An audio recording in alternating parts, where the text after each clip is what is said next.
that. I find that a lot of people that are the caretakers in, whether it's nurses, doctors, teachers, social workers, these strong, amazing, wonderful people tend to be codependent as well. So, we are very often not able to separate what we do for a living and then what we do in our relationships. So, the strong caretakers. In fact, one of the themes that I've found lately is, working with clients, is that some of the strongest, most intelligent, independent people are codependent. And, I was winning awards for being, teacher of the month and that kind of stuff. And here I was at home dreading going home and going to my crying place because I was so unhappy at home. And I was definitely doing the caretaking at home.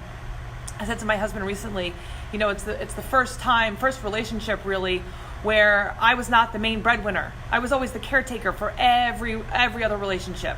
It was always all on me, and I was just so used to taking care of myself that taking care of other people was also part of my MO. That's what I did. And how refreshing it is to be with someone who is on the same level, is on level playing fields, equally providing for the family and taking care of the family. So that's kind of a nice change. So anyone who's saying, I can't find anyone that does make money, I have to take care of everybody else, you really don't. It's when you decide that you're not going to do that things actually change. And, I have clients right now that are super smart people that also graduated top of their class, did really well. And those strong people have a really hard time admitting that they chose the wrong person. I did that. I was high achieving and everything else in my life. I went to school full time. I worked full time. I bought a house when I was 21. I was always achieving all these great things and really doing well on paper. But at home, things were not good. And I felt like a failure. And instead of cutting my losses and saying, hey, I'm actually more of a failure if I stick in this relationship than if I let it go, I stuck around. And I kept trying to, my saying of fitting a square peg into a round hole. I kept trying to force it in there. Like, I'm going to make this work. I'm going to figure this out. I'm going to make them understand that I'm good enough. I'm going to make them understand that I am worthwhile and I am worth fighting for. But I was the only one fighting. Someone in the group posted something about a significant other or I guess an ex, having a friend call up and say that they were sick to try to get them scared. My ex actually called up one of his friends and said he was sick. Then he had a female friend call up those same friends and say he was in the hospital. And then that same friend actually called up and said that he had died. Could you imagine that? Could you imagine trying so hard to get attention that you tell someone that you died? And then afterwards was like, I don't understand why they're mad at me. Why are they mad at me? I was just trying to see if I could get their attention. I was just trying to see if they cared if I lived or died. Really? What kind of thinking does that? People aren't thinking. That's not at all what they're thinking. They're thinking about themselves, and they're very selfish. So that's when you're dealing with people like that. Instead of trying to figure out why people are doing what they're doing, just say to yourself, hey, am I happy? Have I tried communicating? Have I tried to share myself? And of course, there's things that all of us can work on. Every single one of us, there's lots of things that I keep learning. And now being in a healthy relationship, I keep learning about myself in such healthy ways. And from that toxic relationship, I learn about myself in such healthy ways. It's what you get out of it. And you can get a lot of really great information about yourself based on relationships. And that does not mean that you need to stick into that relationship and grasp until your knuckles are white to force that relationship to work when it doesn't. And learning when to let go, learning those lessons and say, oh, okay, I learned a lot about myself and I learned what not to do. Thank you, universe. I appreciate it. I'm going to move on to something different. And it's okay to learn to move on to something different when it does not suit you. And again, that doesn't mean you stop working on you. And for a lot of people, working on themselves is one of the hardest things because they've been so used to working on everybody else, they don't know how to work on themselves. And so, in our healing groups, that's what we work on too, is just figuring out, how do I take care of myself? Trying to tell codependents, like, okay, let's work on self-care. Join this healing group. People are like, oh, I got to work on myself? Oh, that's uncomfortable. I got to self-care. I've got to follow my passions. I got to be responsible for my own self. It wasn't my fault they were abusive. It was not your fault that they were abusive. It was not. But the reality is that we stayed. So there was part of us that thought we deserved it. And part of us didn't know how to live without that type of relationship. So the idea is to learn how to be on your own 2 feet without needing validation from outside sources and without needing to prove to someone that you are worth it. Because when you feel good about yourself, you know that already. You already know that you're worth it. You know that if someone is treating you like shit, you're not going to sit around and let them to continue to treat you like shit. You're going to walk away from it. Because we're not all meant to get along. We can have great sex, that doesn't mean that's our perfect partner. We can think someone's very attractive, that does not mean that's our perfect partner. All of those things are like kind of the baselines of relationships. What do you have in common? What do you like to do together? How do you feel when you're with them? How do you feel when they are not with you? Those are big questions to ask yourself when you're in a relationship. And you are not a failure just because it did not work out. In fact, you are more of a failure for staying when it is not the right fit. All right, so I see Nils commented. Thanks for all your work, Stephanie. I've appreciated your comments on my post. My partner of 5 months has never shared, has never shared vulnerability with me, and she never talks about feelings. I need more of an emotional connection. I'm going to end the relationship when she gets back from interstate in about 10 days. Yeah, and that's a good idea. Realizing that sometimes you might meet a wonderful person and they might be great. Like they're not abusive. And for people that have been in unhealthy relationships, they meet someone who's not abusive and they're like, okay, this is my person. Well, just because someone treats you nicely doesn't mean that is your perfect person either. They're just a normal human being. And so many of us are used to being treated badly. We're not even used to being treated like a normal human being. So we attach immediately onto that person. So noticing that you don't have enough in common and not trying to force that person to be what they are not, that's actually the most loving thing you could do, is let them go and say, hey, this is not the right fit for me. I'm going to allow them to figure out who that is for them, and I'm going to allow myself to figure out who that is for me. And so to continue the work on yourself, act in spite of the fear. That discomfort of saying, oh, I'm going to hurt someone's feelings, that's okay. It's not your job to be responsible for their feelings. It's your job to be responsible for sharing yourself. So once you get in touch with your feeling and you say to yourself, hey, this is not the right fit for me. I don't want to waste their time. That would not be fair. And I don't want to waste my time because that would not be fair. And I don't need to prove to someone that I'm worth it. And I don't need to try to force someone to be what they're not. I'm not going to fix them or do anything else with them. That's their job. I'm going to let them go. And that is a really loving thing to do. So, Nils, I'm very happy to hear that you are going to decide to end the relationship. I am sorry that you are in that position, and I'm sorry that it will still hurt, even though you are making the right decision. But the fact that you're still going to act in spite of the fear is really amazing. So, there, high five to you for being able to do that. Good job. All right, I see some other people that are coming in. Hi, Carolyn. Hi, Christina. Hi, Stacy. Beth Ann.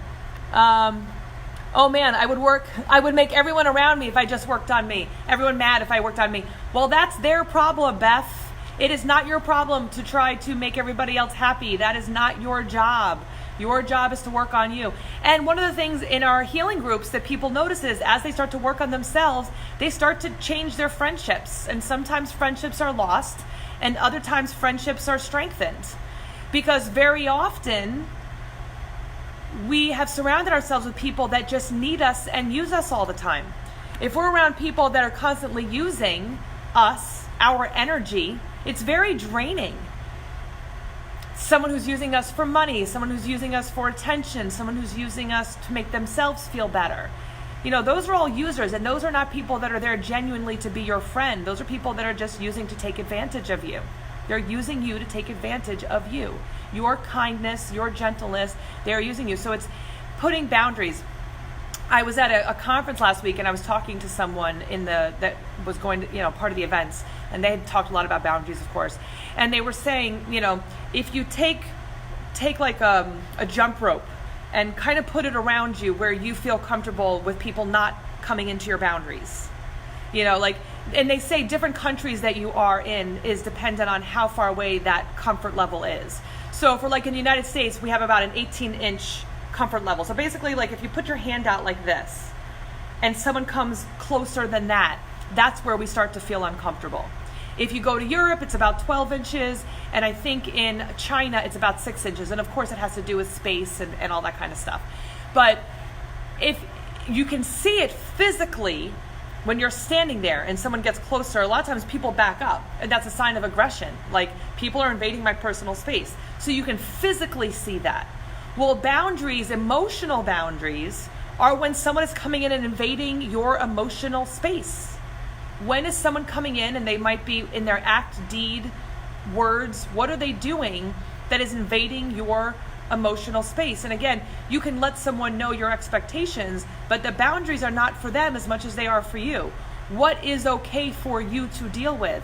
That's you. Boundaries is what separates you from another person, and it also makes the possibility for the other person to take responsibility for their own behavior. If you're constantly coming in and trying to save the person, and you're allowing them to stand you up yet again, if you're allowing them to talk to you like crap yet again, then you're not allowing them to take responsibility for their own behavior and have the consequence of that behavior. We don't learn without consequence. As parents, with my 3-year-old son, he's a three-nager, so he is arguing everything, and he wants to have his own space and, assert himself and everything else. So being able to say to him, like, okay, choice A or choice B, and if not, this is the consequence, it's a huge learning. So he knows that he can choose one of those things, or he can choose something else. He does have that free will, but he does know that there will be consequences if he chooses to not behave appropriately. And I've let him know that ahead of time. And believe me, even at 3, they can understand that. Your people in your life can understand that, whatever age they are at. This is what is okay with me. If that is not okay with you, this is the consequence. And a lot of people never got that. They never followed through, because that's the big thing, right? And parenting, relationships, follow through. If you say, if you call me a bitch one more time, I am going to leave you, and they're like, all right, bitch, and you're still there, is that a real boundary? Not really, because you didn't follow through. Make sure that it's a boundary that's comfortable for you. Make sure that it's one you are ready to follow through on, no matter what the relationship is. You can change your mind later. You can later on say, hey, you know what? I'm cool with that. I don't need to set that boundary anymore, or I've changed my mind. That was actually too much or not enough. Now is the new boundary. You're allowed to change your mind and change boundaries. So, again, strong people, we tend to be the ones that stick around to these relationships. We're empathic, we are kind, we are understanding, but we are also not allowing people to have consequences for their behavior. So all of that stuff is important. Letting them go is with love. It's love for yourself and love for the other person, to say, hey, I love myself too much to allow myself to be in a situation that hurts me. And this is disempowering to you to have consequences for your bad behavior, because I keep picking up the pieces and I don't give you consequences for being mean and nasty to me. And they're not ever going to learn how to, you can tell them till you're blue in the face, don't call me a bitch, don't throw things, don't push me, don't lose your temper. But if you stick around, they don't learn anything from that. So you're actually not only obviously doing yourself a disservice, but you're doing them a disservice. Allow them to have the consequences for their bad decisions. Stop trying to pick up the pieces and allowing them to continue their bad behavior because you are trying to be the fix-it. You don't need to save face in front of the world. This is your world. How are you going to allow yourself to live? Because it ultimately is your decision. All right, let's see what else there is. You're welcome, Nils. I'm very happy that was good for you. Vicky said, I've just lost a toxic friend, now ex-friend. Sadly, she's been threatening me since, and I've had to involve the police. My anxiety is through the roof. She was very controlling. It's made my IBS so bad. Yeah, and that's, people don't like it when you set boundaries. They're like, oh my gosh, I have to be different now with you. I've always been XYZ. They don't like it. And, you know, the healthy people will stick around and say, okay, I'm going to try to figure it out and make this work because I care a lot about you. The unhealthy people are going to be like, I can't boss them around anymore. I can't get free meals. I can't treat them like shit and have them stick around. I'm going to do whatever I can to try to keep them around. And whether it's because of arguing or threatening or whatever, they do what they can because they're trying to manipulate and control. So I'm very happy that you did that. I'm sorry, but I'm glad that you're sticking to your boundary and that you are saying enough is enough. I don't have to deal with this and I'm going to involve somebody else. Don't be afraid to involve whoever you need to. Involve the local crisis hotline, involve the domestic violence shelter, involve a lawyer, a police officer, whatever it is that you need to be on your team to get involved, a coach, a therapist. Get those people involved in your healing to make sure that you're setting up the right boundaries and that you are making sure that you're safe. And all of that, when you have the right team on your side, you're able to move past it. And again, act in spite of the fear. Beth said, makes perfect sense. Thank you. I do have a problem setting boundaries. Going to work on that. Yeah. And, and of course, if you need help, Beth, that's what we do. That's what we learn how to do is setting boundaries, because that's as codependent people, I didn't know what a boundary was till I was 34 years old. You can tell people what your feelings are. You can share that, and that's okay. And you can tell people what your expectations are, and they're supposed to follow that. I was like, my family of origin, that was definitely not something I got. Definitely not from my mom.